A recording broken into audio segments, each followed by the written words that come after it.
mic aí, queria pedir, pode falar o nome meu e pego outro aqui. Boa tarde, gente. Então tá, vamos quebrar protocolos. O que vocês acham que um líder tóxico faz no dia a dia? O que eles fazem? Vocês podem falar aí palavra solta? Mente, assedia, pressão psicológica, humilha. O que mais? Manipula.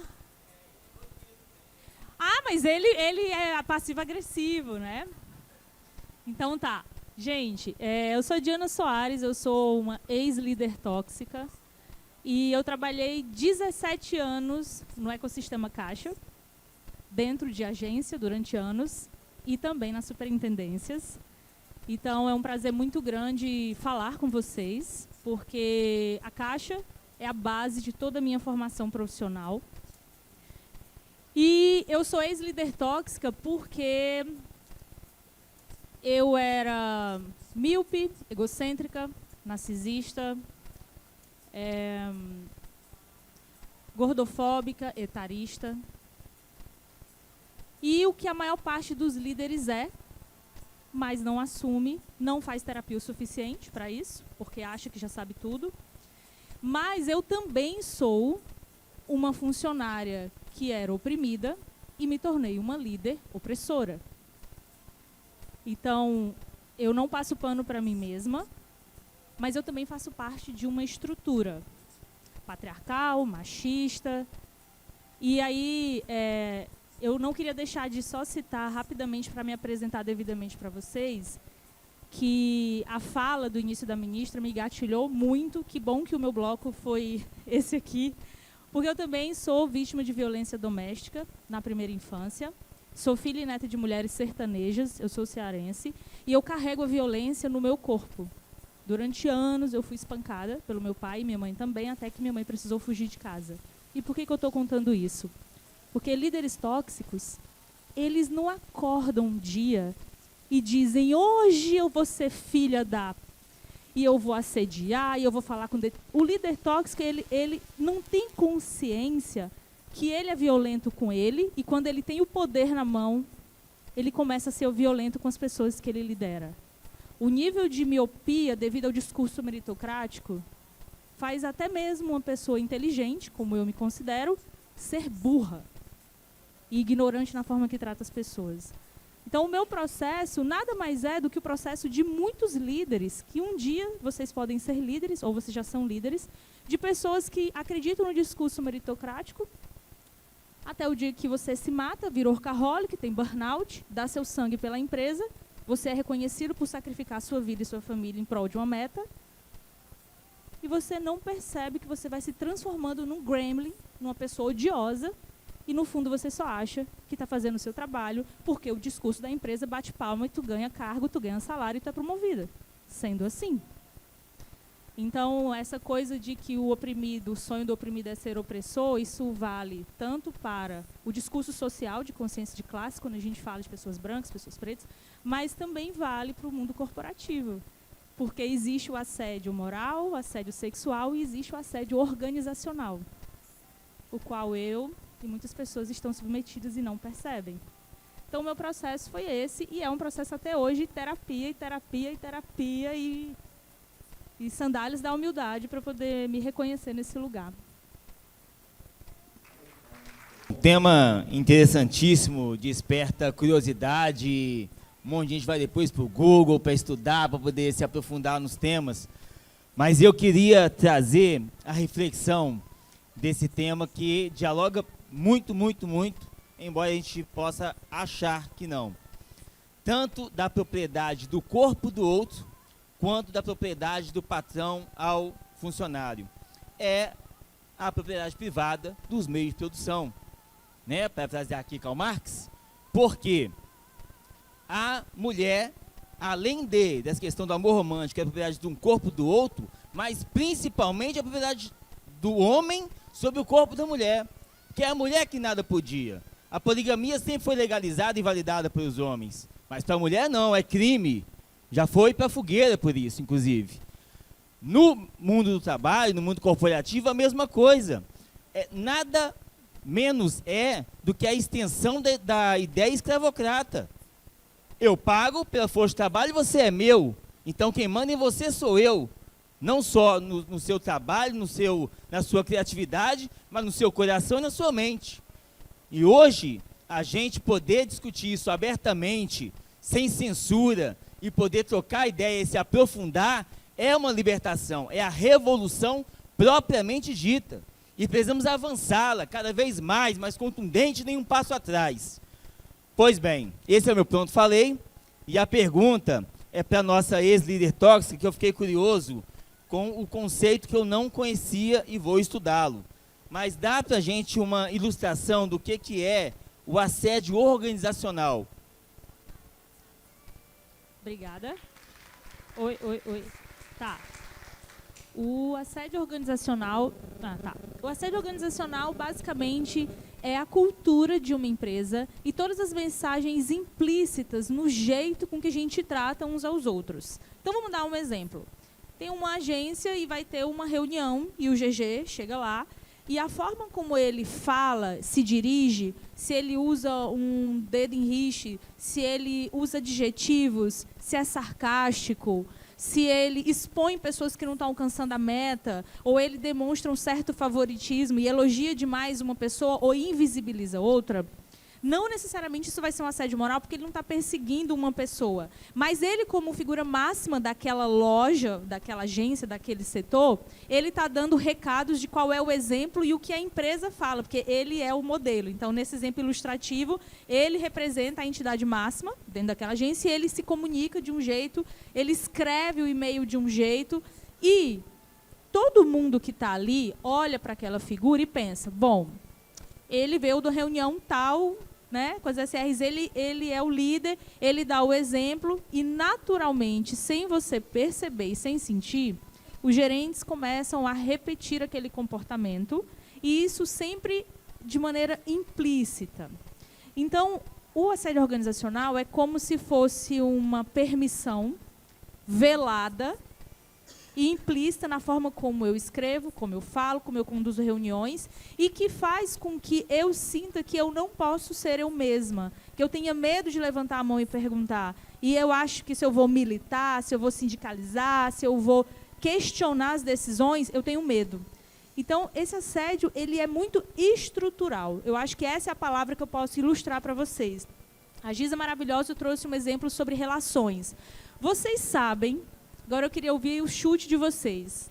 Eu tive 2 burnouts, tive fibromialgia 12 anos, toda cagada, corpo, mente e espírito, por causa de trabalho.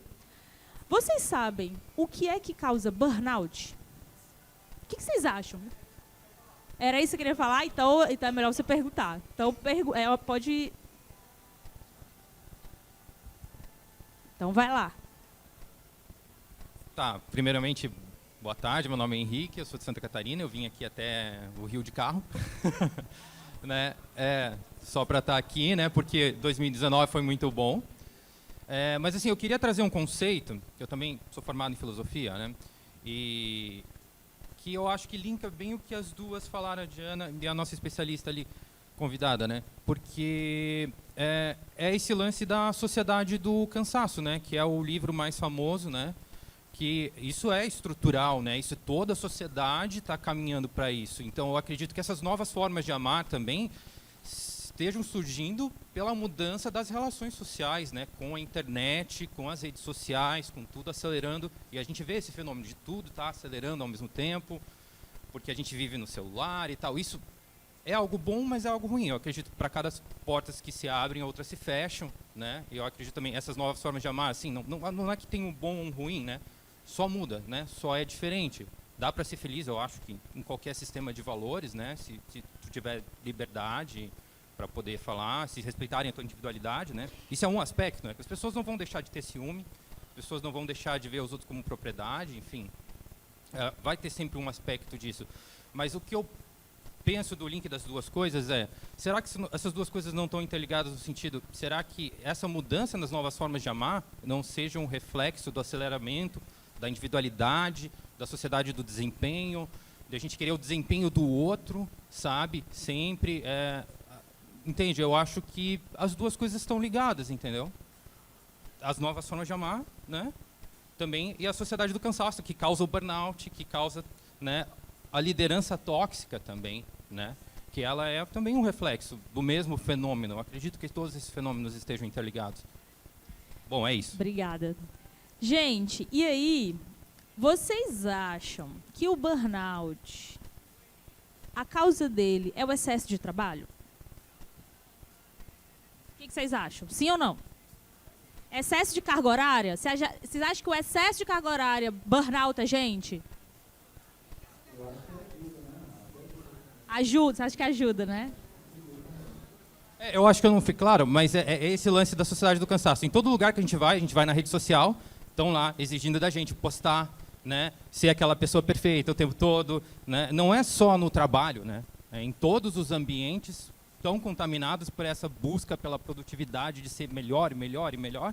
E isso eu acho que causa burnout, né? Isso cansa. Mas o burnout, aquele CID, que é uma doença laboral, não é cansaço, não é causado pelas horas trabalhadas. As horas trabalhadas fazem você cansar o corpo, e você dorme, descansa o corpo e trabalha no dia seguinte. Por que quando eu durmo, depois de horas trabalhando, no outro dia, eu continuo cansado, se o meu corpo dormiu?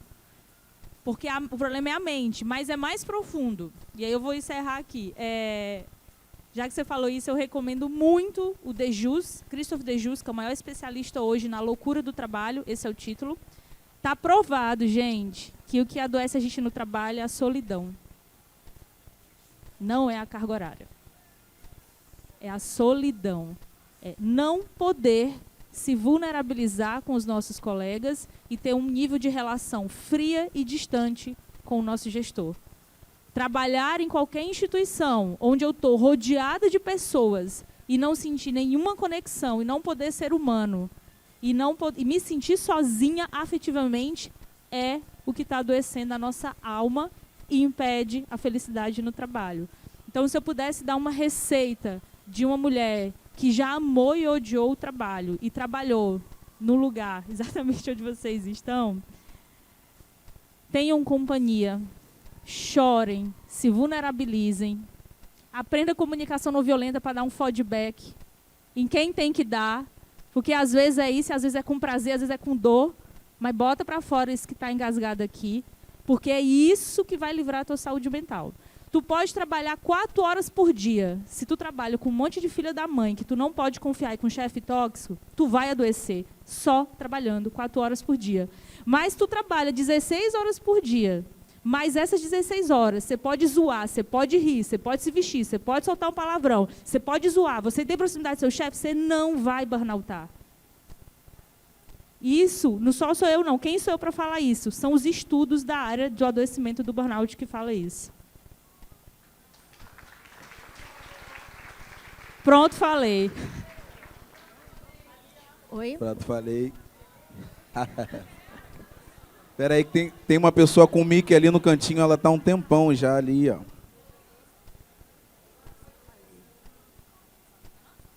Não. Ah, o meu tá. Então, já aproveita que ela tá um tempão Oi. também para fazer. Oi, funcionou? Oi? Bom, eu sou empregada Caixa há quase 15 anos. Desses, 10 como gestora. Deixei de ser gerente geral agora há pouco, em agosto, quando vim para o movimento, né?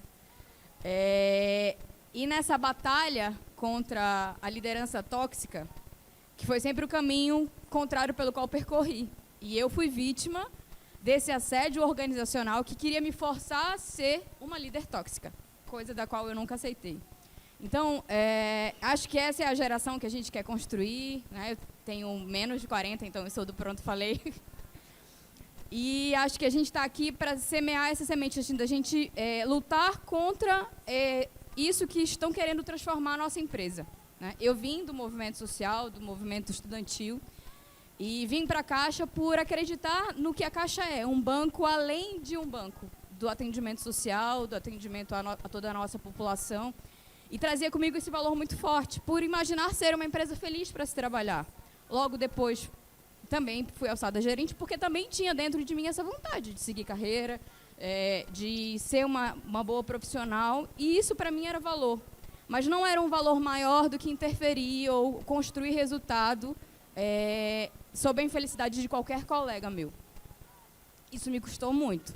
Isso me custou um burnout, isso me custou muitas reprovações em PSI, pois ouvi de bancas, de gestores da Caixa, de que eu não era impopular o suficiente para ser alçada a cargos de alta gestão.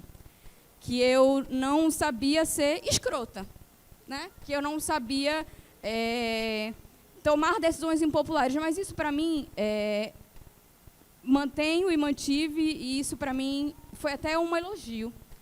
Porque, além dos colegas que estão lá para construir resultado, e a gente precisa, né, a gente precisa ter isso em mente, a gente precisa que a Caixa seja um banco sustentável para continuar sendo o que ela é, um banco 100% público. E a gente precisa, sim, trazer resultado financeiro, mas isso não pode ser construído a qualquer preço. Isso não pode ser construído em cima do adoecimento dos nossos colegas, como a gente viu em anos que a gente tem vivido. Né? E isso, para mim, era valor. Então, sob minha gestão, eu jamais ia receber um comando que me exigia ser escrota ou dar um feedback no colega sem enxergar ele para além do que ele era na casa dele. Porque o colega que está ali com a gente, trabalhando, num dia ele pode não ter vendido aquela capitalização ou aquele seguro que o seu resultado da agência precisa. Mas o que será que ele está vivendo na casa dele? Será que esse olhar do colega e entender que ele pode, sim, ter um resultado, entregar um resultado sustentável, se ele for feliz também no ambiente dele de trabalho?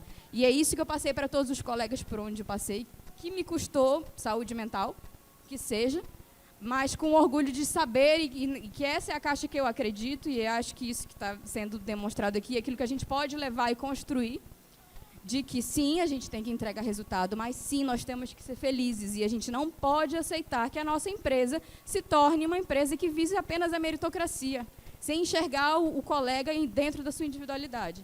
Então, a gente tem que continuar lutando contra isso. Sensacional. Pronto, falei. Pronto, falei. Bingo, né? Pronto, falei. Um segundo, que ela está desde 12h20 tentando fazer a pergunta ali. Pode falar, minha amiga. Sou prolixa, sabem, mas sucinta serei. Também tive mais de 10 anos como gestora e eu fico me questionando se não fui liderança tóxica, se não fui assediadora. Porque em 2006, quando eu assisti minha primeira palestra sobre assédio moral, eu nunca tinha ouvido falar no assunto, foi num evento como esse aqui. Tá? Então, daqui a importância das entidades associativas, do movimento sindical, de trazerem conhecimento e esclarecimento para a gente. Mas é mais uma pergunta, querida, do que ficar falando aqui da minha história. A gente sabe que no movimento, na formação dos gerentes, praticamente não existe formação. A pessoa é colocada lá, como em diversos cargos da empresa. E aí eu pergunto, gente, tem assédio moral? Bastante, né? Pronto, falei. Tem assédio. E muito. Aí a gente pergunta, como é que isso começa? Como é que isso surge? Como é que a gente se livra disso? Né? Principalmente da questão da autocrítica. Em algum momento, Dana, você falou que você é uma ex-liderança tóxica.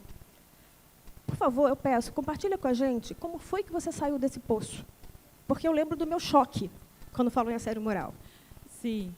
Eu saí desse transe que eu vivi muitos anos com um feedback que eu recebi de uma liderada minha. Então, eu encorajo muito, de verdade. Isso que eu falo de me expor e vulnerabilizar tudo que há de mais podre dentro de mim, publicamente nas redes sociais, só tem um motivo, é quase uma reparação e ajudar a alertar os líderes de que você provavelmente tem comportamentos tóxicos e não reconhece porque você não tem o nível de autoconhecimento que a colega acabou de trazer aqui. O que aconteceu? Feedback 360, certo? Tem aquele feedback que, em tese, você dá feedback no seu gerente, no seu gestor? Muito bem.